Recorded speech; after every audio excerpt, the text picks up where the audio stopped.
Hello friends, स्वागत है मेरे चैनल पे। तो आज हम बात करेंगे जो आपका बीएनएस का चैप्टर 5 है, उसका हम आज तीसरा पार्ट डिस्कस करने वाले हैं, जो है हमारा लेक्चर नंबर 11। इसके पहले 10 लेक्चर हम कवर कर चुके हैं, ठीक है। यदि आपने नहीं देखा मेरे चैनल पे जाके देख सकते हो। अब यहाँ पे जो आपका पार्ट 3 हम डिस्कस करेंगे चैप्टर 5 में, वो है आपका सेक्शन 80 से लेकर सेक्शन 92, जिसमें दो तरह के अपराध के बारे में हम बात करेंगे। पहला अपराध आता है जो विवाह संबंधित अपराध है, यानी अगर विवाह का अगर कोई झांसा देकर उसने के साथ कोई ऐसा एक्ट कृत्य करता है, ठीक है, या फिर गर्भपात करता है, मिसकैरेज करता है, तो यहाँ पे इनके लिए क्या पनिशमेंट है, क्या उपबंध किए गए हैं, इन सभी चीज़ों को हम विद केस लॉ डिस्कस करने वाले हैं, ठीक है। तो बने रहिए एंड तक हमारे साथ। तो चलिए स्टार्ट करते हैं आज का सेशन। इस वीडियो को लाइक करें, हमारे चैनल को सब्सक्राइब कर बेल आइकन जरूर प्रेस करें हमारी न्यू वीडियो सबसे पहले देखने के लिए। अब यहाँ पर हम बात करें, अगर सबसे पहले जो आपके आते हैं विवाह से संबंधित मामले, यानी कि अगर जो वैवाहिक अपराध होते हैं उनमें सबसे पहला अपराध जो हम यहाँ पे डिस्कस करने वाले हैं वो है आपका दहेज मृत्यु। अब ये तो पूरी जो डेफिनेशन लिखी हुई है ये पूरा का पूरा बेयर एक्ट का है, ठीक है। बेयर एक्ट में क्या कहता है उसके बाद हम यहाँ पे पूरा केस लॉ के साथ डिस्कस करेंगे। पहले हम बेयर एक्ट में देखते हैं कि यहाँ पे क्या लिखा हुआ है। जहाँ किसी महिला की मृत्यु, पहली बात तो यहाँ पे मृत्यु किसकी हो रही है, डेथ किसकी हो रही है, महिला की। और किस तरीके से हो रही है और कब हो रही है, किसी दाह या शारीरिक क्षति द्वारा कारित हो रही है। यानी कि अगर महिला की मृत्यु हो रही है किस तरीके से, दाह, दाह का मतलब क्या होता है कि जलने के माध्यम से हुई है। शारीरिक कोई क्षति कारित की गई है उसके माध्यम से हो रही है। और कब हो रही है, उसके विवाह के 7 वर्ष के भीतर सामान्य परिस्थितियों से अन्यथा। इसका मतलब है असामान्य परिस्थितियाँ। सामान्य परिस्थितियाँ क्या हो जाती हैं, सामान्य परिस्थितियाँ हो जाती हैं आपकी, जैसे उसको कुछ बीमारी रही हो, ठीक है, जो नेचुरल डेथ कहलाती है वो है सामान्य परिस्थितियाँ। और असामान्य परिस्थितियाँ यानी कि उसको कोई प्रॉब्लम नहीं थी, कोई बीमारी नहीं थी, ठीक है, कोई ऐसा तनाव नहीं था जिसके कारण सुसाइड करे या फिर कुछ भी करे। तो यहाँ पर क्या हो गया कि इसके असामान्य परिस्थितियों में क्या किया गया है, विवाह के 7 वर्ष के भीतर उसको जलाकर या शारीरिक क्षति के द्वारा इसकी मृत्यु कारित कर दी गई है। ये पहला पॉइंट हुआ। दूसरा पॉइंट होता है कि मृत्यु जब हुई, यानी कि जब उसकी डेथ हो गई तो उसकी मृत्यु के कुछ पूर्व उसके पति या उस पति के नातेदार द्वारा दहेज की किसी मांग के लिए या उसके संबंध में उसके साथ क्रूरता की गई थी या उसे तंग किया गया था। ये दूसरी बात हो गई। यानी कि पहली कंडीशन क्या कहता है कि यहाँ पे किसी महिला की मृत्यु होनी चाहिए किसी दाह या शारीरिक क्षति के द्वारा, यानी कि उसको जला के या फिर कोई शारीरिक क्षति कारित की हो, मारपीट की गई हो उसके द्वारा, और विवाह के 7 वर्ष के भीतर असामान्य परिस्थितियों में। यहाँ पे सामान्य परिस्थितियों से अन्यथा लिखा है, इसका मतलब क्या है कि असामान्य परिस्थितियों में हुई है। यहाँ पे नेचुरल डेथ यहाँ पे नहीं कहलाएगा। और यहाँ पे क्या दर्शित किया गया है, साथ ही साथ ये भी कहा गया है कि मृत्यु के कुछ पूर्व, यानी जब उस महिला की डेथ होती है उसके कुछ पहले यहाँ पर उसके दहेज की मांग के लिए दहेज की मांग की गई थी, या फिर उसके संबंध में उसे क्या किया जा रहा था, उसके साथ क्रूरता की जा रही थी, निर्दयता की जा रही थी, यहाँ पर उससे तंग किया जा रहा था। ऐसा यहाँ पर सर्कमस्टेंशियल एविडेंस के माध्यम से आया होगा, ठीक है। तो यहाँ भी ये क्या कहलाता है, ये दहेज मृत्यु कहलाता है। अब जब ये दहेज मृत्यु ऐसा हुआ तो जब ये ऐसा उसके पति या उसके पति की जो नातेदार रहे होंगे, जो भी उसको तंग कर रहे होंगे दहेज के लिए, तो वहाँ पे ये पनिश किए जाएंगे। कहाँ पर, धारा 80 में। पहले कहाँ पे था ये, आईपीसी में धारा 304B था, जिसको अब धारा 80 में लाके रख दिया गया है। इतनी बात समझ में आई। अब यहाँ पर कुछ चीज़ों को आप सबको समझना बहुत ज़रूरी है। पहला तो जो 7 वर्ष के भीतर है ये आपका इंडियन एविडेंस एक्ट में भी है और भारतीय साक्ष्य अधिनियम में भी है, ठीक है। दूसरा यहाँ पे मृत्यु के कुछ पूर्व जो लिखा हुआ है, मृत्यु के कुछ पूर्व का मतलब क्या होता है कि 1 दिन पहले, 2 दिन पहले, 1 महीने पहले, 1 साल पहले, एक कब, इसका यहाँ पर कोई टाइम निश्चित नहीं है। ये टाइम कौन डिसाइड करता है, ये टाइम डिसाइड करता है आपका न्यायालय। अब यहाँ पे एक स्पष्टीकरण है। स्पष्टीकरण क्या कहता है कि इस उपधारा के प्रयोजन के लिए दहेज का वही अर्थ होगा जो दहेज प्रतिषेध अधिनियम 1961 की धारा 2 में है। अब यहाँ पे दहेज मृत्यु तो बता दिया, लेकिन दहेज क्या होती है, डाउरी क्या होता है, अब वो कौन बताएगा। तो यहाँ पे सिर्फ इतना लिखा है कि आपको कहाँ जाना होगा, किसको रेफर करना होगा, जो आपका डाउरी प्रोहिबिशन एक्ट 1961 है उसकी सेक्शन 2 है। अब यहाँ पे हम सिर्फ इतना तो पढ़ नहीं सकते, इसको सेक्शन 2 को भी यहाँ पे डिस्कस करते हैं। सेक्शन 2 जो है आपकी डाउरी प्रोहिबिशन एक्ट की, वो क्या कहता है, कोई भी संपत्ति, अब संपत्ति किसी भी प्रकार की हो सकती है, चाहे आपकी मूवेबल प्रॉपर्टी हो या फिर इमूवेबल प्रॉपर्टी हो, यानी चल हो या अचल हो, कोई भी किसी भी प्रकार की संपत्ति हो, या फिर मूल्यवान प्रतिभूति। मूल्यवान प्रतिभूति का मतलब क्या होता है, हो सकता है कोई कागज़ हो, ठीक है, आपका कोई रजिस्ट्री करवाई गई हो, वो कागज़ हो सकता है, नामांतरण रजिस्ट्री ज़मीन के कागज़ हो सकते हैं, या फिर आपका चेक हो सकता है। इस तरह की जो मूल्यवान प्रतिभूति है वो हो सकता है।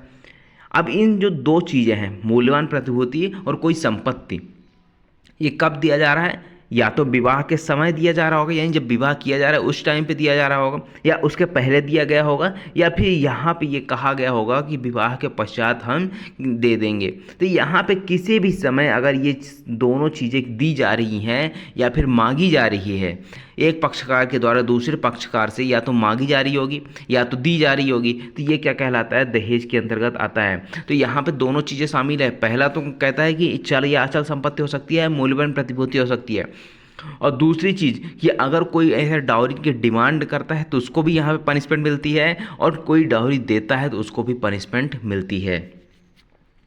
ठीक है, ये हो गया आपका। अब कितनी डाउरी अगर कोई मांगता है या कोई देता है तो उसके लिए कितने पनिशमेंट है, आपको डाउरी प्रोहिबिशन एक्ट को रेफर करना होगा। ये डाउरी प्रोहिबिशन एक्ट मैंने पूरा लेक्चर तैयार करके बना चुका हूँ, यहाँ पे आपको देखना चाहते हो तो आप मेरे चैनल पर जाके देख सकते हो। डाउरी प्रोहिबिशन एक्ट का एक प्लेलिस्ट बनी होगी, उसमें आपको मिल जाएगा। ये तो बात होगी डाउरी की, डाउरी क्या होता है। अब यहाँ पे एक केस है, केस में क्या बताया गया है कि अगर आपको इस धारा के अधीन अपराध का गठन करवाना है तो किस बातों को ध्यान रखना होगा, दो बातों को ध्यान में रखना होगा। पहला कि मृत्यु के ठीक पूर्व दहेज की मांग की गई हो, ठीक है। अब दहेज मृत्यु का मतलब ये है कि किसी महिला की मृत्यु हो चुकी है, ठीक है। अब जब महिला की मृत्यु हो चुकी है तो यहाँ पे दो बातें आपको साबित करनी होगी इस दहेज मृत्यु के अपराध के गठन के लिए। पहला कहता है कि मृत्यु को ठीक पूर्व दहेज की मांग की गई हो। अब ये ठीक पूर्व कितना होता है, और इसको भी हम आगे केस के माध्यम डिस्कस करेंगे, ठीक है। और दूसरा चीज़ यहाँ पे कहता है या फिर ऐसी मांग को लेकर मृत्यु से ठीक पूर्व क्रूरता की गई हो। अब या तो दहेज की मांग की गई होगी, या फिर अगर दहेज की मांग नहीं की गई तो उससे संबंधित यही दहेज की मांग के लिए यहाँ पर क्या किया गया होगा, उसके साथ क्रूरता की गई होगी, मारपीट की गई होगी, उसको तंग किया गया होगा, उसको जानबूझकर ऐसा आचरण किया गया होगा कि वो परेशान हो जाए। तो ये हो गया आपका कि कंसराज बनाम पंजाब राज्य 2000 का मामला है, सुप्रीम कोर्ट का मामला है, ठीक है। अब नेक्स्ट जो केस आता है आपका उत्तर प्रदेश राज्य बनाम महेश चंद्र पांडे 2000 SC।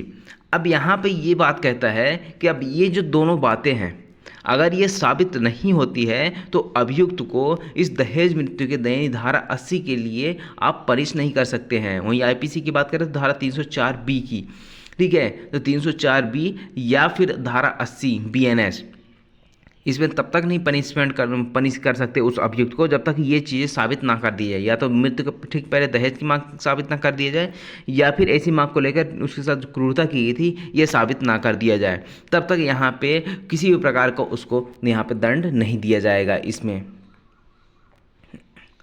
अब बात आती है कि आपने अभी पढ़ा कि मृत्यु से ठीक पूर्व। अब यहाँ पे मृत्यु से ठीक पूर्व का मतलब क्या होता है, यानी कि आपने बताया कि मृत्यु से ठीक पूर्व दहेज की मांग की गई होगी, तो मृत्यु से ठीक पूर्व का मतलब क्या है कि मृत्यु के कितने दिन पहले, ठीक है, कितने महीने पहले, कितने वर्ष पहले यहाँ पे ऐसी मांग की गई थी कि उसके एवज में इसने क्या कर लिया कि यहाँ पे मृत्यु कारित हो गई उस महिला की। तो यहाँ पे केस था शेर सिंह बनाम हरियाणा राज्य 2015 का मामला था। इसमें क्या हुआ कि मृत्यु से ठीक पूर्व से अभिप्राय दिन, माह या वर्ष नहीं है। इसके लिए आवश्यक मात्र यह है कि दहेज की मां की मृत्यु का निरंतर कारण रहना चाहिए। यानी कि जो मृत्यु हुई है, उस महिला की जो डेथ हुई है, उसका मतलब क्या होना चाहिए, उसका सीधा कनेक्शन किससे होना चाहिए, डाउरी डिमांड से होना चाहिए। यानी कि डाउरी डिमांड की गई थी, इसी कारण से यहाँ पर क्या किया गया है, उस महिला के द्वारा या तो आत्महत्या कर ली गई होगी या फिर उसको मार दिया गया होगा। और दो तरीके से, कैसे, या तो जला के या फिर कोई शारीरिक क्षति कारित करके। ठीक है, तो यहाँ पे ये चीज़ें हो गई कि हाँ, मृत्यु से ठीक पूर्व का मतलब क्या है। यहाँ पे आपको मृत्यु से ठीक पूर्व का मतलब क्या होना चाहिए कि जो दहेज की मांग है, डाउरी डिमांड है, उसका सीधा कनेक्शन कहाँ होना चाहिए, मृत्यु का होना चाहिए। यानी कि इन दोनों का मृत्यु से कनेक्शन होना चाहिए एक दूसरे का। जब तक कनेक्शन नहीं होगा तब तक ये दहेज जो डाउरी डेथ है ये साबित नहीं की जाएगी।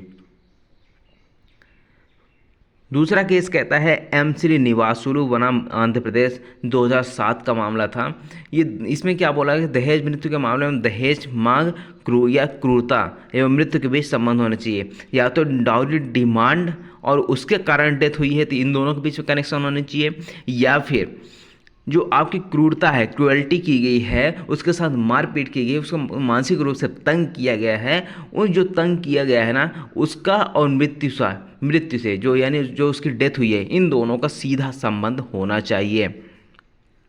अगर ऐसा संबंध नहीं मिला तो यहाँ पे अभियुक्त को पनिश नहीं किया जा सकता डाउरी डेथ के लिए। आ गई बात समझ में। अब जनरली क्या होता है कि जैसे ही मान लीजिए अभियुक्त ने यानी एक्यूज्ड ने कोई भी अपराध किया तो ये साबित करने का भार यानी बर्डन ऑफ प्रूफ किस पे होता है कि एक्यूज ने अपराध किया है, ये प्रोसिक्यूशन पे होता है यानी अभियोजन पक्ष पे होता है कि वो साबित करे कि एक्यूज ने अपराध किया है।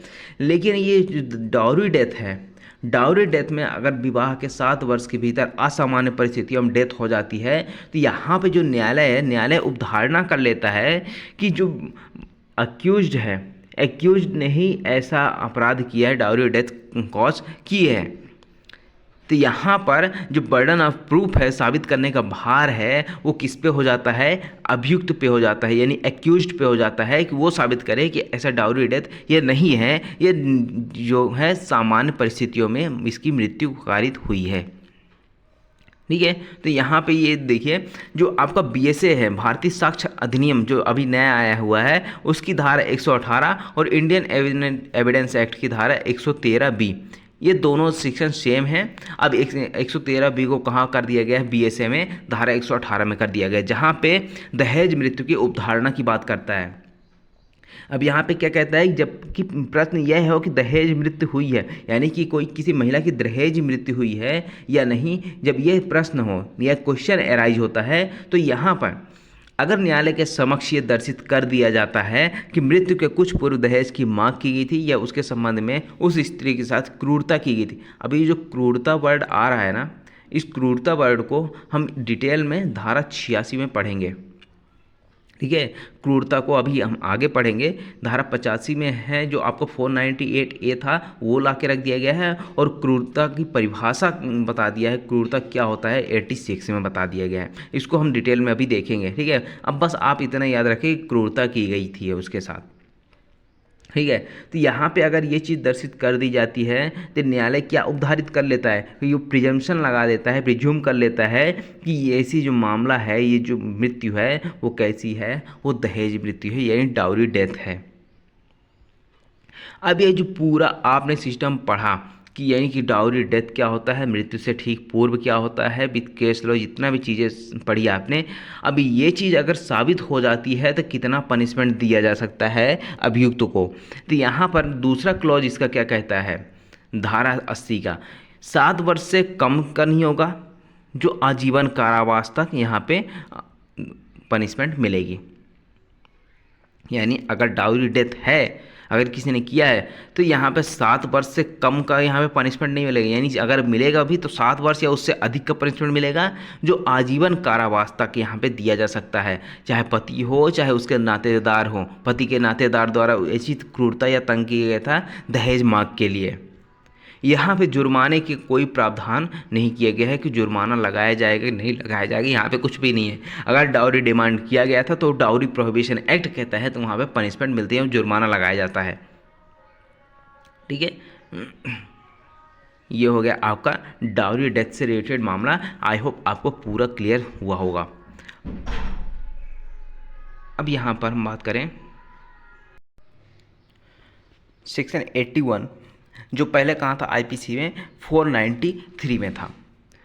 अब यहाँ पे ये जो फर्जी शादी होती है उसके बाद जो उनका फिजिकल रिलेशन बनता है या फिर उनके साथ रहने लगते हैं, जिसे आप देखते हो लिव इन में रहते हैं, ठीक है। और ये जो आपको फर्जी रिलेशन में रहते हैं, फर्जी शादी मानकर यहाँ पे विश्वास दिलाते हैं कि वो शादी हो चुकी है उनकी, और फिर वो पुरुष क्या करता है, उस महिला के साथ रहने लगता है या फिर उसके साथ क्या करता है, इंटरकोर्स करता है, मैथुन करता है। तो उसके लिए पनिशमेंट कहाँ पे बताई गई है, सेक्शन 81, जो पहले 493 था आईपीसी का। अब यहाँ पे ये क्या कहता है कि विधिपूर्ण विवाह का प्रवंचना से विश्वास उत्प्रेरित करने वाले पुरुष द्वारा कारित सहवास। सहवास का मतलब क्या होता है कि उसको पहले तो यहाँ पे क्या किया, उसको उत्प्रेरित किया, किसको, महिला को। क्या उत्प्रेरित किया, प्रवंचना के माध्यम से कि उनका विधिपूर्ण विवाह हो चुका है।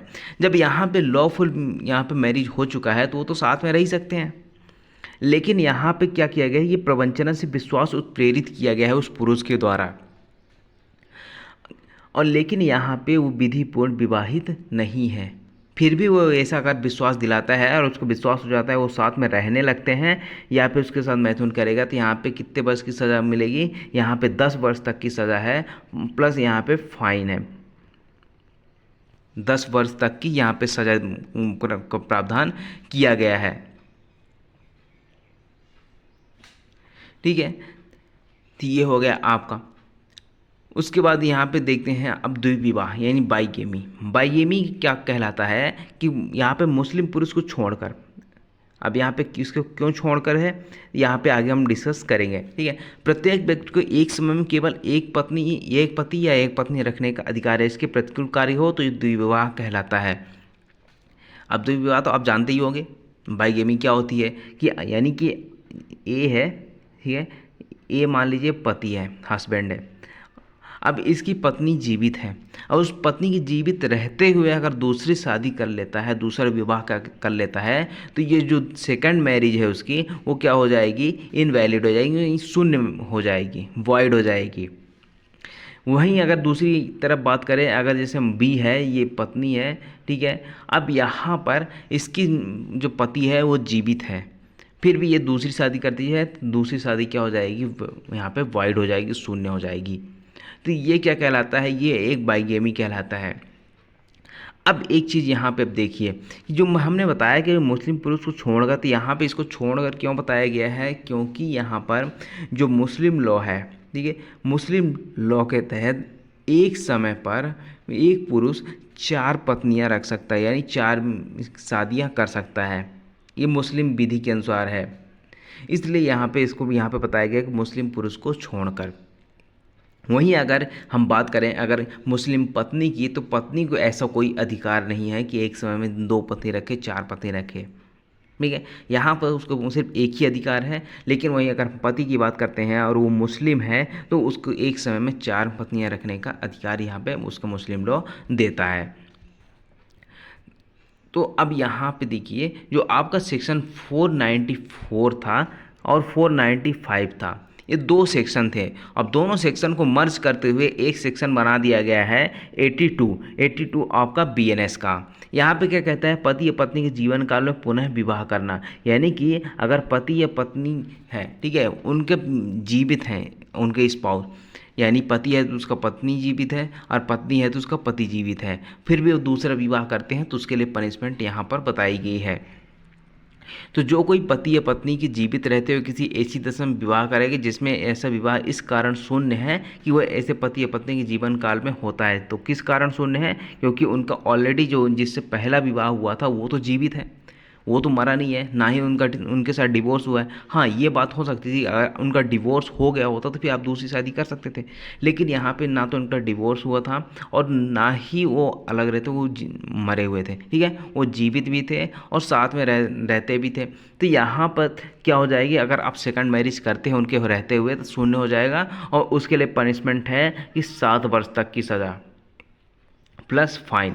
ठीक है, तो 7 वर्ष तक की यहाँ पे सज़ा हो सकती है किसी भी बात की, आपको चाहे तो कठोर कारावास भी हो सकता है यहाँ पे, और साधारण कारावास भी। लेकिन यहाँ पर कुछ अपवाद बताए गए हैं कि कब यहाँ पे अगर आप दूसरी शादी कर भी लेते हैं तब भी आपको यहाँ पे पनिशमेंट नहीं मिलेगी।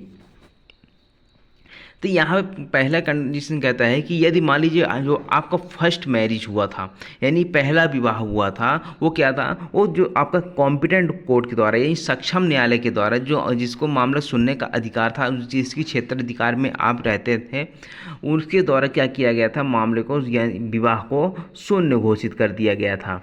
अगर शून्य घोषित कर दिया गया है फर्स्ट मैरिज को, तो सेकंड मैरिज आप कर सकते हो क्योंकि कोर्ट की डिग्री है आपके पास। दूसरा आता है कि यदि ऐसा पति या पत्नी उस पश्चातवर्ती विवाह के समय ऐसी व्यक्ति से 7 वर्ष तक निरंतर अनुपस्थित रहा हो, उसके बारे में ना सुना गया हो। अब जैसे पति है, ठीक है, अब उसकी पत्नी कहीं चली, मान लीजिए चली गई थी, गुम गई थी और 7 वर्ष तक नहीं मिली, ठीक है, 7 वर्ष तक इसने इंतज़ार किया और ये नहीं मिली इसकी पत्नी। अब यहाँ पर अगर पति चाहे तो फिर उसके बाद सेकंड मैरिज कर सकता है। तो क्यों? क्योंकि 7 वर्ष तक ना तो उसके पत्नी के बारे में कोई सुना है किसी ने, और ना ही किसी ने देखा है उसको। यही चीज़ अप्लाई हो जाती है पत्नी के बारे में। अगर पत्नी जो है, उसको पति 7 वर्ष तक ना दिखाई दे, कहीं चला जाए और ना ही उसके बारे में कहीं कोई किसी ने सुना हो, ना किसी ने देखा हो, तो यहाँ पे पत्नी जो है वो सेकंड मैरिज कर सकती है। लेकिन ये 7 वर्ष कंप्लीट होना चाहिए। वहीं अगर हम मुस्लिम की बात करें तो मुस्लिम में शायद 4 वर्ष है, अगर मैं गलत नहीं हूँ तो, ठीक है, 4 वर्ष का है। अगर 4 वर्ष तक ना दिखाई दे तो वो दूसरी शादी कर सकते हैं। तीसरा आता है यदि ऐसा व्यक्ति मुस्लिम पुरुष है, यानी कि जो पुरुष है जिसने शादी की है, दूसरी शादी की है, वो कौन है, वो मुस्लिम है। और मुस्लिम को तो एक साथ 4 पत्नियां रखने का अधिकार देता है उनका जो मुस्लिम लॉ है, तो इसलिए यहाँ पर भी ये अप्लाई नहीं होता है। ये हो गए आपके एक्सेप्शन, कहाँ कहाँ ये अप्लाई नहीं होगा। द्विविवाह में अगर आपने दूसरी शादी की तो कब आपको पनिशमेंट नहीं मिलेगी, ये चीज़ यहाँ पे बता दिया गया है। अब दूसरा यहाँ पे जो क्लॉज था, जो आपका सेक्शन 495 था, 495 को यहाँ पे सेकंड क्लॉज बना दिया गया है। सेकंड क्लॉज क्या कहता है, जो कोई द्विविवाह का अपराध करने के पूर्व विवाह की बात उस व्यक्ति से छिपाकर करेगा जिससे पुनः विवाह किया जाए, और दोनों में से किसी बात कारावास जिसे अवैध 10 वर्ष तक या जुर्माने से दंडित किया जाएगा। ठीक है, 10 वर्ष या जुर्माने से। अब यहाँ पे सेकंड क्लॉज क्या कहता है, सेकंड क्लॉज ये कहता है कि भाई ए जो है ये तो पहले से शादीशुदा है, फिर भी यहाँ पे जो बी है इससे शादी करना चाहता है। भाई ए की पत्नी सी थी, पहले शादी हो चुकी थी ए की सी के साथ। अब यहाँ पे जब बी से भी शादी करना चाहता है, अब यहाँ पे बी को बताता है कि उसकी शादी नहीं हुई है किसी से भी, ये ऐसी बात छुपाता है। ये अभी दोनों पे अप्लाई हो जाती है, पति पे भी और पत्नी पे भी, दोनों पे। ठीक है, अगर यहाँ पे ये छुपाया जाता है कि उसकी शादी नहीं हुई है और वो दोबारा शादी कर लेता है, तो यहाँ पे उसको कितनी पनिशमेंट मिलेगी, जो ये बात छुपा रहा है उसको 10 वर्ष तक की सज़ा मिल सकती है, साथ ही साथ जुर्माने से भी यहाँ पे दंडित किया जा सकता है। ये हो गया आपका। उसके बाद आता है आपका सेक्शन 83। सेक्शन 83 जो आपका 496 आईपीसी था, वो बात करता था विधिपूर्ण विवाह के बिना कपटपूर्ण विवाह कर्म पूरा कर लेना। अब यहाँ पे जो कोई बेईमानी से या कपटपूर्वक आशय से विवाहित होने का कर्म ये जानते हुए करेगा तद्वारा विधिपूर्वक विवाहित नहीं हुआ है। यानी कि अब जो फर्जी शादी हो जाती है, जैसे मान लीजिए ए है और बी है, ठीक है, अब ए क्या कहता है, बी से शादी करना चाहता है, इसने क्या किया, झूठा मोटे शादी कर ली, किसी पंडित के पास ऐसे गया, झूठे मोटे मंत्र के साथ ऐसे विवाह कर लिए, फेरे ले लिए। अब जब यहाँ पे फेरे ले लिए तो बी को क्या हो गया, बी को रियलाइज़ हो गया चलो हम तो विवाहित हो चुके हैं। अब यहाँ पे इन दोनों के बीच में क्या होता है, यहाँ पे फिजिकल रिलेशन वगैरह बन जाता है। अब फिजिकल रिलेशन बनता है या फिर विवाह कर्म जो भी रहता है वो पूरा हो जाता है, वो भी विधिपूर्ण विवाह के बिना, ठीक है। विधिपूर्ण विवाह तो हुआ नहीं क्योंकि ना ही मंत्र सारे अच्छे सही सही पढ़े हैं, ना ही फेरे सही तरीके से हुए हैं। यहाँ पे फर्जी, यहाँ पे शादी एक प्रकार से कर ली। अब जब यहाँ पे ये सारी चीज़ हो जाती है तो इसको यहाँ पे पनिशमेंट कितनी मिलती है, 7 वर्ष तक की या जुर्माने से दंडित किया जाएगा। ये ज़्यादा कभी एग्जाम में पूछा नहीं जाता है, ठीक है। अब जो पूछा जाता है वो है आपका सेक्शन 498, ठीक है। 498 क्या कहता है कि विवाहित महिला को आपराधिक आशय से फुसलाकर ले जाना या निरुद्ध रखना। अब कोई महिला है, ठीक है, ये जैसे ए नाम की महिला है, ये शादीशुदा महिला है। अब ये शादीशुदा महिला है और आप जाते हो यहाँ पर इसको क्या करते हो, इसको फुसला कर या फिर इसको कहीं एक जगह से दूसरी जगह ले जाते हो, उसको उत्प्रेरित करते हुए और अपने पास रख लेते हो। तो ये क्या कहलाता है, ये एक अपराध कहलाता है कि आपने किसी विवाहित महिला को लेके चले गए। अब यहाँ पर आपका इंटेंशन क्या है, आपका इंटेंशन ये है कि आप इस महिला को जब ले जा रहे हो ये किसी के साथ अयुक्त संभोग करें, यानी कि इल्सिट यहाँ पर किसी के साथ यहाँ पे सेक्सुअल रिलेशन बनाए। तो यहाँ पे अगर आपका इंटेंशन ये है और आप उस महिला को फुसला कर ले जाते हो तो आपको 2 वर्ष तक की सज़ा हो सकती है, जुर्माने से दोनों से दंडित किया जाएगा। अब यहाँ पे अब एक बात आती है कि 2 वर्ष तक की सज़ा क्यों, क्योंकि यहाँ पर भाई जो ए है, विवाहित महिला है, वो भी तो समझदार है। ऐसे तो फुसला के ले जाने, छोटे बच्चे तो है नहीं फुसला के लेके चले गए। तो यहाँ पे इसीलिए यहाँ पे सज़ा कम है।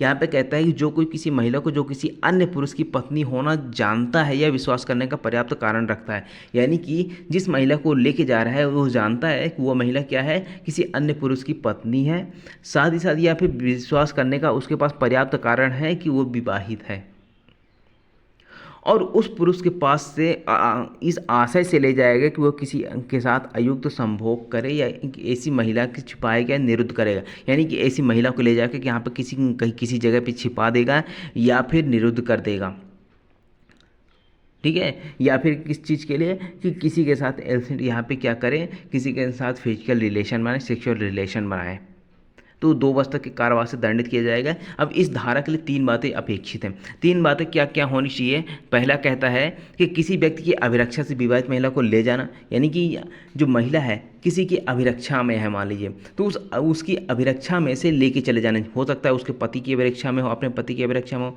या फिर अपने माता पिता की अभिरक्षा में हो, भाई की अभिरक्षा में, किसी की भी उसमें साथ रहती हो। अब वहाँ पर उसकी अभिरक्षा में उनके बिना बताए वहाँ से लेके चले गए, ठीक है, और लेके चले गए, साथ ही साथ या तो छिपा रहे उसको या फिर निरुद्ध करने के लिए ले गए। दूसरी चीज़ कहते हैं कि ऐसा करने का आशय आपका क्या है, आशय यह है कि किसी के साथ वो अवैध संभोग करे, ठीक है, दूसरी चीज़ होगी। तीसरी कहता है कि इस बात की आपको जानकारी होना चाहिए, अगर ये अपराध आप कर रहे हैं तो इस बात की जानकारी होना चाहिए कि वो किसी अन्य की विवाहिता पत्नी है, नहीं कि किसी दूसरे की पत्नी है वो, ये चीज़ होगी, ठीक है। ये 3 बातें होना इस धारा के लिए आवश्यक हैं। अब एक केस था कामेटकर बनाम पंजाब राज्य 1957 का। अब इसमें थोड़ा अटपटा मामला था। इसमें क्या हुआ था, जो पत्नी थी वो स्वयं अपने पति को छोड़कर चली गई किसी दूसरे अभियुक्त के पास, यानी एक्यूज है ए नाम का, उसके पास चली गई और उसके साथ रहने लगी थी। लेकिन यहाँ पर इसके बावजूद कि ये स्वेच्छा से गई थी, यहाँ पर न्यायालय ने माना कि पत्नी की इच्छा होते हुए भी जो अभियुक्त ने क्या किया, उसको फुसलाया है, फुसला कर ले गया, साथ ही साथ उस अपने साथ निरुद्ध करके रखा हुआ है, अपने साथ डिटेन करके रखा हुआ है उस महिला को। ये 1957 का मामला था, ये ऐसा इसमें उपधारणा की गई थी। ये कामेटकर बनाम पंजाब राज्य 1957 के मामले में ये हो गया। अब बात करते हैं यहाँ पर आपकी 498A की। 498A क्या बात करता है, किसी महिला या पति के नाते द्वारा तो उसके प्रति क्रूरता। अभी हमने पढ़ा था दहेज मृत्यु में क्रूरता, अब क्रूरता क्या होती है यहाँ पर पढ़ेंगे। अब देखिए जो आपका सेक्शन 498A था, ठीक है, उसमें जो आपका यहाँ पे ये भी चीज़ था, यानी कि जो आपका BNS का सेक्शन 85 है ये भी था। साथ ही साथ यहाँ पे 498A में आप देखोगे एक स्पष्टीकरण था, जो स्पष्टीकरण था जिसमें क्रूरता की परिभाषा बताई कि क्रूरता क्या होता है। उस स्पष्टीकरण को पूरा एक अलग सेक्शन बना के सेक्शन 86 कर दिया गया है। ठीक है। तो एक सेक्शन था 498A, इसको दो सेक्शन में डिवाइड कर दिया गया। पहला सेक्शन कहता है कि अगर कोई क्रूरता की जाती है तो पनिशमेंट कितना मिलेगा, और दूसरा कहता है कि क्रूरता क्या होती है। तो पहले तो हम देख लेते हैं कि यहाँ पर क्रूरता होती क्या है। ठीक है। तो सेक्शन 85 के लिए क्रूरता का अभिप्राय, सेक्शन 85 मतलब यहाँ पर किसी महिला के पति या पति के नातेदारों द्वारा उसके प्रति क्रूरता किया जाना।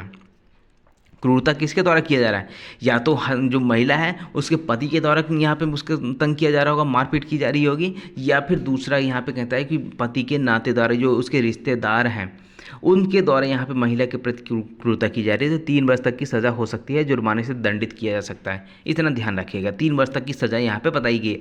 अब यहाँ पे स्पष्ट यहाँ पे देखें सेक्शन 86 जो क्रूरता की बात करता है, तो क्रूरता क्या कहलाता है। तो पहला यहाँ पे जो कहता है कि जानबूझकर किया गया कोई आचरण। अब यहाँ पे आप क्या कर रहे हो, कोई कंडक्ट कर रहे हो, यानी कोई आपका यहाँ पे कोई ऐसा आचरण है जो ऐसी प्रकृति का है कि जो उस महिला को क्या कर रहा है कि आत्महत्या करने के लिए प्रेरित कर रहा है, कि आपने ऐसा उसको कुछ बोला महिला को, जिसे ए है, ए पति है या फिर उसको उसके नातेदार पति के, और बी महिला है, बी को ऐसा कुछ बोला कि यहाँ पे जाके क्या करें, ये आत्महत्या कर ले जाके।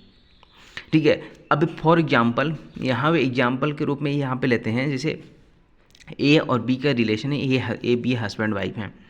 अब इन जो बी है, जो वाइफ है उसको क्या हो रहा है, बच्चा नहीं होता है। ये बहुत दिन से यहाँ पे बहुत टाइम हो गया, लेकिन उसको कोई भी बच्चा यहाँ पे नहीं हुआ। तो यहाँ पे जो इसके रिश्तेदार हैं, नातेदार हैं, मान लीजिए बी की जो सास है, वो क्या कहती है कि जा कल मोही जाके यहाँ कहीं मर जा जाके। ठीक है। या फिर किसी भी अन्य तरीके से यहाँ पे उसको बोला जाता है जाके मर जा, किसी काम की नहीं है तू। ठीक है। एक बच्चा भी नहीं दे भाई। तो यहाँ पे उसको बार बार अगर ऐसा बोलोगे तो वो तो तंग हो जाएगी, हो सकता है वो जाके आत्महत्या कर ले। ठीक है। तो ये चीज़ हो गई। ऐसा अगर बोला कि जा कल वहीं जाके आत्महत्या कर दे, मर जा कहीं पे, एक बच्चा तक नहीं दे पाई। ठीक है। अगर ऐसा कोई ऐसा कंडक्ट किया जा रहा है किसी के द्वारा, तो यहाँ पे क्या कहलाएगा कि उसने जानबूझकर ऐसा कंडक्ट किया है और उसने क्या किया है, क्रूरता की है। ये तो पहला चीज़ हो गया, पहले कंडीशन हो। दूसरी यहाँ पे कहता है कि उस महिला के जीवन, अंग या स्वास्थ्य को चाहे मानसिक या शारीरिक हो, गंभीर क्षति या खतरा कारित करने के लिए संभाव्य हो। यानी कि उस महिला का या जो ऐसा कंडक्ट किया जा रहा है उस महिला के जीवन या अंग के लिए या फिर स्वास्थ्य के लिए हानिकारक है। ठीक है। या मानसिक या शारीरिक रूप से उसको गंभीर क्षति कारित की जा रही है या खतरा उत्पन्न किया जा रहा है, ऐसी या फिर ऐसी संभावना है, तो यहाँ पे ये क्रूरता माना जाएगा। एक केस था, केस का नाम है पीबी भिक्षदापति बनाम आंध्र प्रदेश, 1989 का मामला था। इसमें क्या किया गया था, जो पति था डेली रात को घर लेट आता था, शराब पीकर आता था। ठीक है। शराब पीकर आता था और यहाँ पर जो पत्नी है उसको मारता पीटता था। हो सकता है दहेज के लिए मारता रहा हो या फिर किसी अन्य कारण के लिए। अब यहाँ पे उसको मानसिक रूप से डेली परेशान करता था। तो इसको इस केस के माध्यम से क्या माना गया है कि वो पत्नी के प्रति वो क्रूरता की जा रही है पति के द्वारा। ये इस केस में पीबी भिक्षदापति बनाम आंध्र प्रदेश 1989 का मामला है। सुप्रीम कोर्ट ने इसमें क्रूरता इसको माना था। अब इसमें दूसरा इसमें क्लॉज है, एक दूसरा क्लॉज क्या कहता है, किसी महिला को तंग जहां उसे या उससे संबंधित किसी व्यक्ति को किसी संपत्ति या मूल्यवान प्रतिभूति के लिए किसी विरुद्ध मांग को पूरी करने के लिए प्रपीड़ित करने की दृष्टि से या उससे संबंधित किसी व्यक्ति को ऐसी मांग पूरी करने के असमर्थ रहने के तंग किया जाए। अब यहाँ पे दूसरा चीज़ कहता है, या तो आप दहेज की मांग के लिए उसको परेशान कर रहे होंगे या फिर उससे संबंधित किसी व्यक्ति को आप ऐसे तंग कर रहे होंगे। अब महिला है, ठीक है, आपकी पत्नी है, आपने उस महिला दहेज के लिए तंग किया, वहाँ से नहीं मिला तो आपने उसके पिताजी को यहाँ पे फ़ोन लगाने स्टार्ट कर दिया बार बार। यहाँ पे जो पत्नी थी आपकी तंग आकर यहाँ पे आत्महत्या कर लेती है, ये मर जाती है, या फिर आपने खुद उसको जला दिया। क्यों? क्योंकि आपको मूल्यवान प्रतिभूति नहीं दी गई जो आपने डिमांड किया। ठीक है। असफल रहे उस डिमांड को पूरा करने में, तो इसलिए आपने मार दिए या फिर खुद जाके ऐसे मर गई तंग होके। तो ये कहलाता है आपका क्रूरता। अब इसके लिए भी एक केस है, अमृतलाल लीलाधर भाई कोटक बनाम गुजरात राज्य 2015 का मामला था।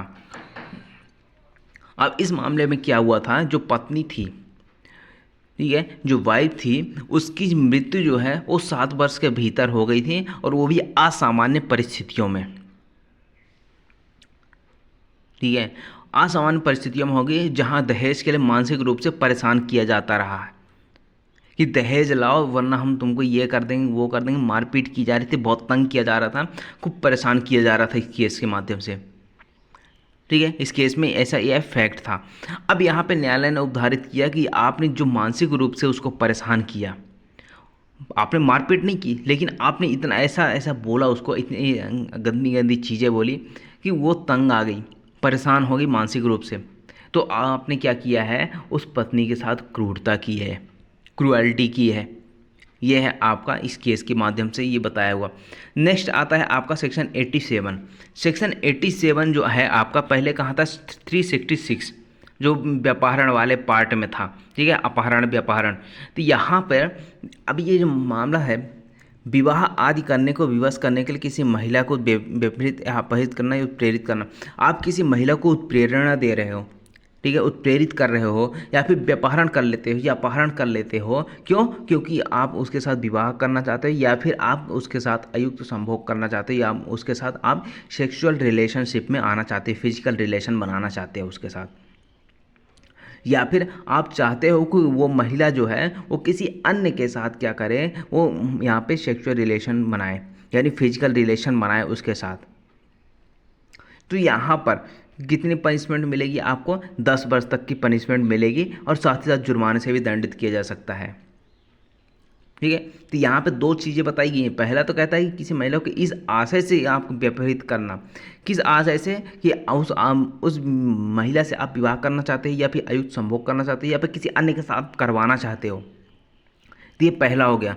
दूसरा कहता है कि आपराधिक अभित्रास द्वारा आपने उसको ऐसी आपराधिक अभित्रास किया, ठीक है, क्रिमिनल इंटिमिडेशन किया, या फिर प्राधिकार के दुरुपयोग, यानी आपके पास प्राधिकार तो था उस महिला के पास जाने का, ठीक है, कहीं ले जाने का, लेकिन आपने उस प्राधिकार का दुरुपयोग किया, या फिर विवश किया किसी अन्य साधन के माध्यम से। तो वहाँ पर आप, अगर आप किसी उस महिला को किसी स्थान से जाने के लिए प्रेरित करते हो, तो भी आप यहाँ पे क्या होगा, आप व्यापहरण या अपहरण के धारा 366 IPC, और यहाँ पे BNS की बात करें तो यहाँ पे सेक्शन 87 में पनिश किए जाओगे, सेक्शन 10 वर्ष तक के कारावास के लिए, ठीक है। 10 वर्ष तक हो, यहाँ पे 10 वर्ष तक है, मतलब यहाँ पे 5 वर्ष भी हो सकते हैं, 4 वर्ष भी हो सकते हैं, 2 वर्ष भी हो सकता है, लेकिन अधिकतम 10 वर्ष हो सकता है। यहाँ पे साथ ही साथ आप पे जुर्माना भी लगाया जाएगा। अब यहाँ पे दो केस हैं, दो केस। पहला क्या था, श्याम और अन्य बना महाराष्ट्र राज्य 1995 का मामला था। अब इसमें क्या होता है, इसमें एक श्याम होता है, श्याम नाम का लड़का रहता है। अब वो क्या करना चाहता है, एक ललिता नाम की लड़की है, ठीक है, अब उससे क्या करना चाहता है, विवाह करना चाहता है। अब यहाँ पे उसके घर वाले या फिर कोई अन्य जो ललिता के घर वाले हैं, कोई भी नहीं मानता। तो यहाँ पे क्या करता है श्याम, एक दिन जब ललिता स्नान करके यहाँ पे नहा के लौट रही थी, अपने घर की ओर लौट रही थी, तो श्याम गया, उसको अपने साइकिल पे बिठाया और एक गांव पे ले गया, ठीक है, किसी दूसरे गांव में ले गया, जहाँ पे उसने उसके साथ विवाह किया। अब चूंकि यहाँ पे ललिता के द्वारा कोई प्रतिरोध नहीं किया गया, कोई विरोध नहीं किया गया कि मुझे उतारो, साइकिल से उतारने की कोशिश भी नहीं की, तो यहाँ पे न्यायालय ने क्या उद्धारित किया कि जो ललिता है, ठीक है, जो महिला है, उसने क्या किया, स्वयं से उसकी सहमति से क्या हुआ है, ऐसा विवाह हुआ है, इसलिए जो श्याम है उसको कोई पनिशमेंट नहीं दी जा सकती है, क्योंकि उसने कोई भी प्रतिरोध यहाँ पर नहीं किया था।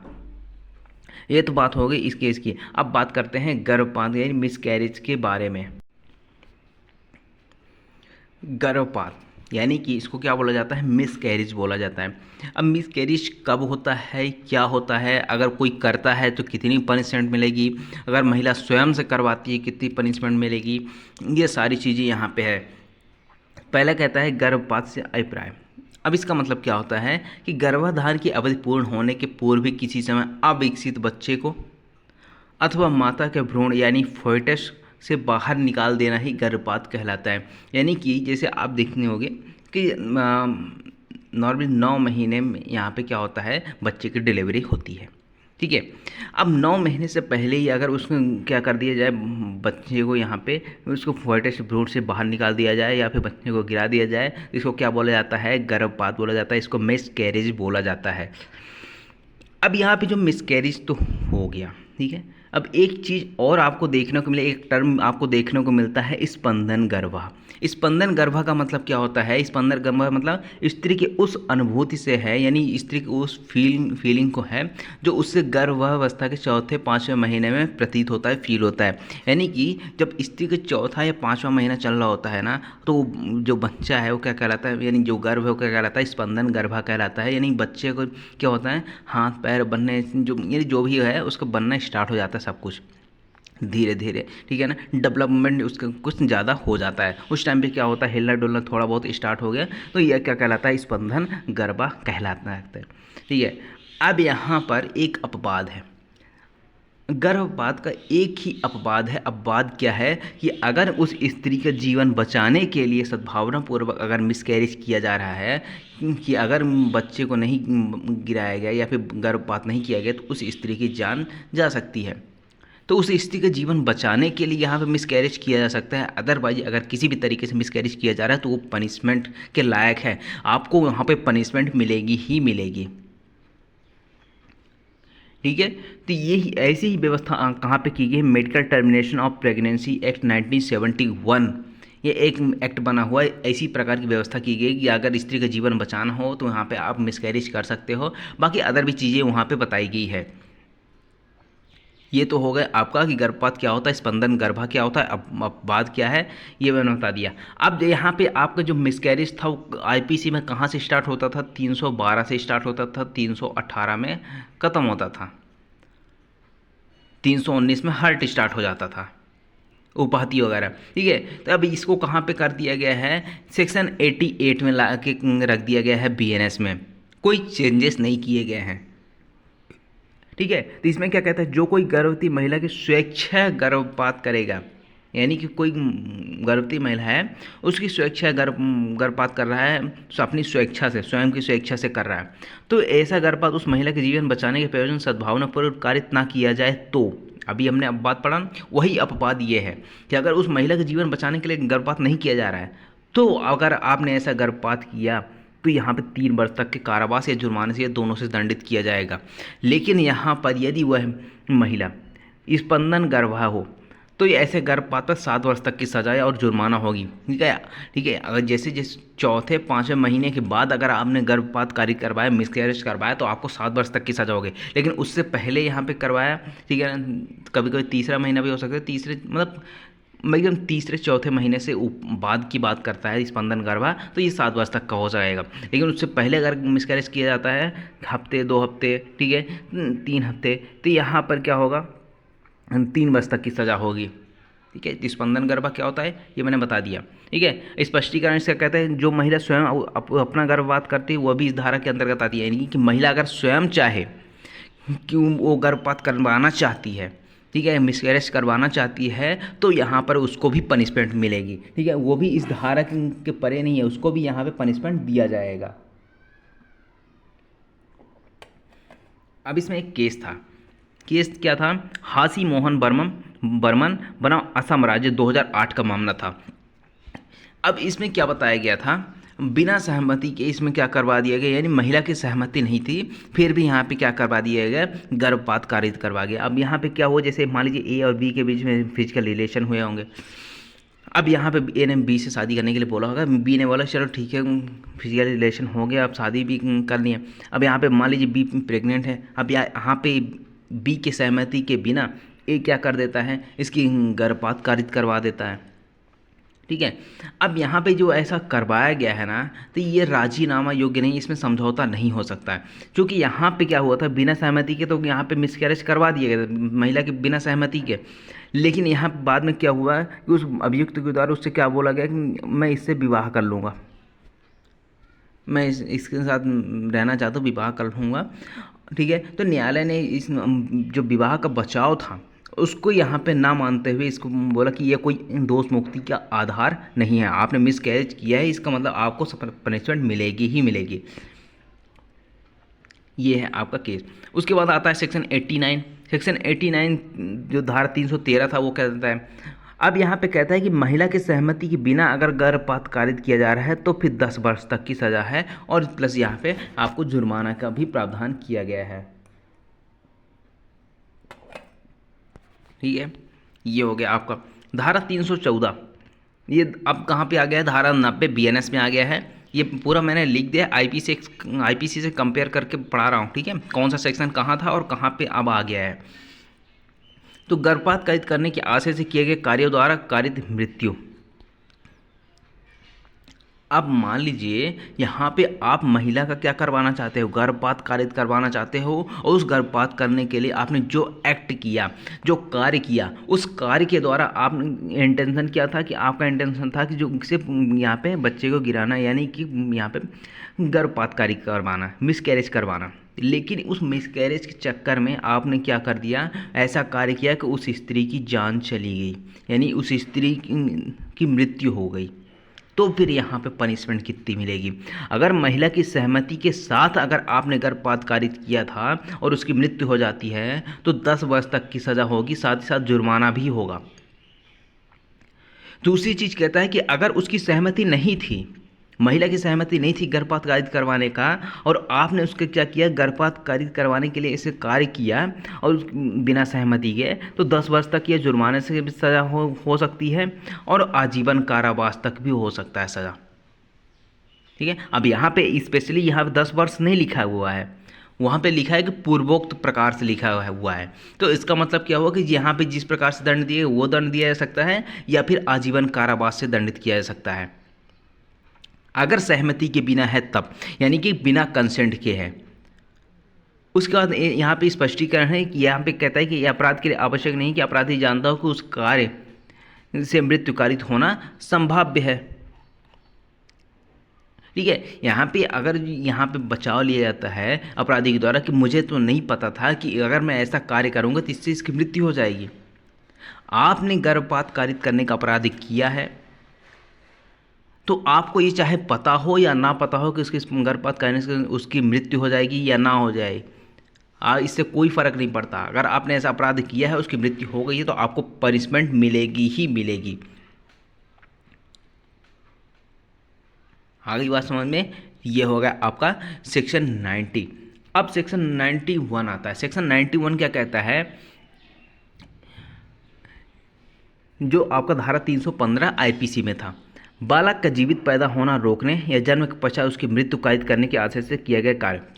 अब कोई आप ऐसा एक्ट करते हो कि जो बच्चा है वो जीवित पैदा हो ही ना, आप उस स्त्री को हो सकता है कोई दबा दे देते हो, कोई या फिर कि मान लीजिए उसको धक्का देते हो गिर जाती है, या फिर किसी भी तरीके से उसको ऐसा कार्य करते हो कि जो बच्चा है वो जीवित पैदा नहीं होना चाहिए, या फिर आपने क्या किया कि जन्म के पश्चात उसकी मृत्यु कारित हो जाए, इस इंटेंशन से आपने ऐसा कोई कार्य किया, सिवाय कि माता के जीवन को बचाने के प्रयोजन से। यानी कि अगर माता का जीवन है, महिला का जो जीवन है वो बचाने के उद्देश्य से किया गया तब तो ठीक है, लेकिन इसके अलावा अगर आपने ऐसा कुछ किया है कि उस बच्चे का जीवन पैदा ही ना हो, या फिर जीवित पैदा हो जाए लेकिन उसकी मृत्यु हो जाए, तो यहाँ पे आप अगर ऐसा कोई कार्य करते हो तो यहाँ पे 10 वर्ष तक की सज़ा होगी, या जुर्माने से या दोनों से दंडित किए जाओगे। ये हो गया आपका सेक्शन 91। ठीक है, अब यहाँ पे आता है सेक्शन 92। अब इसको दृष्टांत के साथ भी समझेंगे। अब यहाँ पे अनबोर्न चाइल्ड के लिए है, ऐसे कार्य द्वारा आपराधिक मानववध की कोटि में आता है। ऐसा कार्य द्वारा जो आपराधिक मानववध की कोर्ट में आता है, किसी सजीव अजात बालक की मृत्यु कारित करेगा, यानी कि अनबोर्न चाइल्ड की बात करता है, यानी जिसका जन्म ही नहीं हुआ उसकी मृत्यु अगर कारित कर दो तो कैसे हो। तो यहाँ पे कहता है कि जो कोई ऐसा कोई कार्य ऐसी परिस्थितियों में करेगा, यदि वह तद्वारा मृत्यु कारित कर देता तो वह आपराधिक मानववध का दोषी होता, और ऐसे कार्य द्वारा किसी सजीव अजात बालक की मृत्यु कारित करेगा, दोनों में से किसी भाग कारावास से जो 10 वर्ष तक और जुर्माने से दंडित किया जाएगा। नहीं समझ में आया? अब इसका दृष्टांत देखो। अब यहाँ पर ए नाम का एक व्यक्ति है। ये जानता है कि बी नाम की जो महिला है वो क्या है, वो गर्भवती है। ठीक है। अब यहाँ पे क्या कहता है, ए कोई ऐसा कार्य करता है कि यहाँ पर मृत्यु हो जाए, किसकी, ए इसकी बी नाम की जो महिला है उसकी मृत्यु हो जाए, वो गर्भवती है उसकी मृत्यु हो जाए। अब यहाँ पे ए जो है बी को मारता है किसी भी तरीके से, पेट में मारे कहीं भी मारे, ठीक है, मारता है कि उसकी मृत्यु हो जाए। अगर इसको मारता है तो ये तो आपराधिक मानववध हो जाएगा, जो आपराधिक मानववध की कोर्ट में आता है वो तो उसका दोषी हो जाएगा। किंतु ए ने जो एक्ट किया, बी तो नहीं मरी लेकिन बी के पेट में जो बच्चा था वो मर गया, अनबॉर्न चाइल्ड था। ठीक है, उसका जन्म अभी हुआ नहीं था, पेट में ही था, वो मर गया। ठीक है, अजात सजीव बालक, अनबॉर्न चाइल्ड, उसकी मृत्यु हो जाती है उसके गर्भ में। तो जो ए है, ये किस धारा का के लिए दंडित किया जाएगा, धारा 92 के लिए दंडित किया जाएगा। जो पहले कहाँ पे था, धारा 316 आईपीसी में दंडित किया जाता था, अब जुलाई के बाद से धारा 92 में दंडित किया जाएगा। अब एक चीज़ और है कि ऐसा नहीं कि जैसे 1 जुलाई से लागू होने की बात आती है तो पुराना आईपीसी खत्म हो जाएगा, ऐसा नहीं है। 1 जुलाई के पहले जितने भी मामले रहे होंगे वो आईपीसी से ही डील होंगे, उसके बाद जो मामले आएंगे वो नए क्रिमिनल लॉ से भी यहाँ पे डील किए जाएंगे। ठीक है, तो यहाँ पे ये चीज़ है। तो उसके अगर गर्भ में ही मृत्यु कारित कर देता है तो इस धारा 316 यानी कि धारा 92 का अपराध माना जाएगा। अब नेक्स्ट जो हम पढ़ेंगे, जो आपका इसी चैप्टर 5 का पार्ट है, एक छोटा सा पार्ट है, वो पढ़ेंगे जो बालक के विरुद्ध अपराध है, उसको हम यहाँ पे पढ़ेंगे कि अगर बालक के विरुद्ध अपराध किया जाता है तो क्या पनिशमेंट मिलती है। ठीक है, बने रहेंगे इन तक, हमारे चैनल के साथ बने रहिए और देखते रहिए हमारे lecture. Thank you so much for watching.